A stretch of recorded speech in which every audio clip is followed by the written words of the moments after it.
Hello, I'm Blaze. We will learn about monocots and dicots. We will look for monocots and dicots in seeds, germination, leaves, roots and stems, flower, and seed pod. A monocot has only one seed leaf, we also call monocotyledon. This seed leaf is usually the same shape as the adult leaf, long and thin, and the leaf veins nearly always run parallel to the central midrib. When a monocot seed germinates, it produces a single leaf. For example, Homeria, Lilium, and Gloriosa.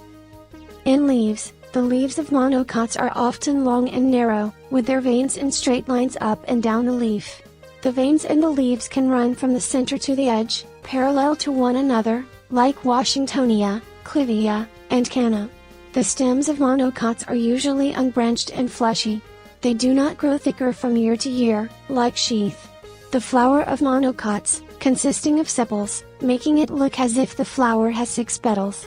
For example, Cyrtanthus, Pleone, and Agapanthus. They have the same number of stamens as petals.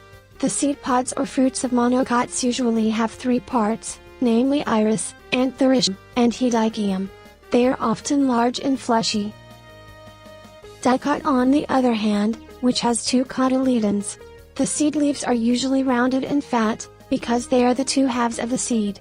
The first true leaves can be many different shapes, from long and thin to rounded or palmate.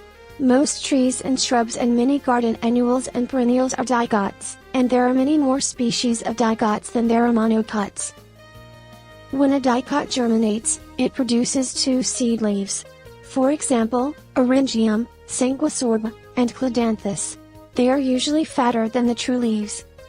The leaves of dicots come in many different shapes and sizes. The veins go from the central midrib to the edge of the leaf, crossing and joining to form a netted pattern, like Malva, Rosa, and Campanula. The stems of dicots are usually tough. They can grow wider each year and are often branched. They sometimes have stipules at the base of the leaf. The roots of dicots are usually short and stringy. Dicots often have bulbs. The root is often a single long taproot with smaller roots growing from it. The flowers of dicots usually have 4 or 5 flower petals. For example, Enothera has 4 flower petals, and Dipalabium and Geranium have 5 flower petals. Finally, the seed pods or fruits and the seeds of dicots are very variable in shape, size and texture. The seed pod can have any number of chambers, from none to many. Many seed pods like Lychnis, Erigeron, and Clitoria. So you now know about monocots and dicots. You can find that everywhere in your garden, or in park, or in jungle. Like, comment, and subscribe now on YouTube.